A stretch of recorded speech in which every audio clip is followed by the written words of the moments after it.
ബെത്സൈദാനാദം ബെത്സൈദാനാദം ബെത്സൈദാനാദം ബെത്സൈദാനാദം യേശുവിൻ നാദം സ്നേഹത്തിൻ നാദം ജീവന്റെ നാദം സൗഖ്യത്തിൻ നാദം. അയ്യന്നറൈ ബെത്സൈദ നാദത്തിലേക്ക് സ്വാഗതം. ഈശോയിൽ ഏറ്റവും പ്രിയം നിറഞ്ഞവരെ, നമ്മുടെ കർത്താവായ യേശു ക്രിസ്തുവിൻ്റെ സ്നേഹം അവർണ്ണനീയമായ സ്നേഹമാണ്, അപരിമേയമായ സ്നേഹമാണ്, അവാച്യമായ സ്നേഹമാണ്.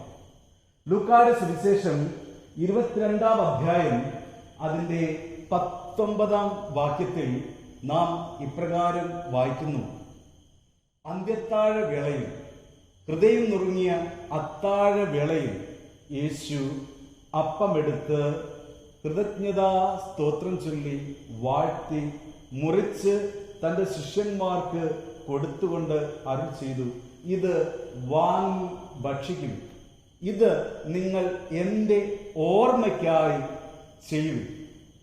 കർത്താവായ യേശുക്രിസ്തുവിൻ്റെ ഓർമ്മ നമുക്ക് എപ്പോഴും ഉണ്ടായിരിക്കണമെന്ന് ഈശോ ആഗ്രഹിക്കുന്നു. കാരണം ഈശോയുടെ ഓർമ്മയിൽ നമ്മളെല്ലാവരും ഉണ്ട്.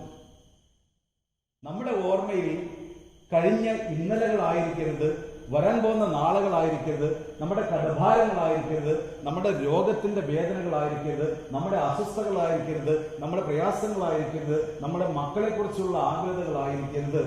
മറിച്ച് ദൈവത്തിൻ്റെ സ്നേഹം, അവർണ്ണനീയമായ സ്നേഹം, യേശു അനുഭവിച്ച കഷ്ടപ്പാടുകൾ, യേശു പ്രവർത്തിച്ച അത്ഭുതങ്ങൾ, രോഗികളെ സൗഖ്യപ്പെടുത്തിയത്, കടലിന്റെ മീതെ നടന്നത്, മരിച്ചവരെ ഉയർപ്പിച്ചത്, അങ്ങനെ നമുക്ക് ശക്തി പകരുന്ന, നമുക്ക് ജീവൻ പകരുന്ന, നമുക്ക് ഉന്മേഷം പകരുന്ന നല്ല ഓർമ്മകളായിരിക്കണം എപ്പോഴും നമുക്കുണ്ടാകേണ്ടതെന്ന് യേശു പറയുകയാണ്.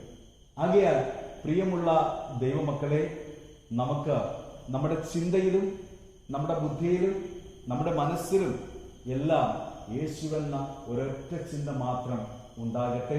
അപ്പോൾ നമ്മുടെ ജീവിതം സന്തോഷപ്രദമാകും, സമാധാനപ്രദമാകും, ശാന്തത നിറഞ്ഞതാകും. അതിന് ദൈവം നിങ്ങളെ സഹായിക്കട്ടെ. ആമേൻ.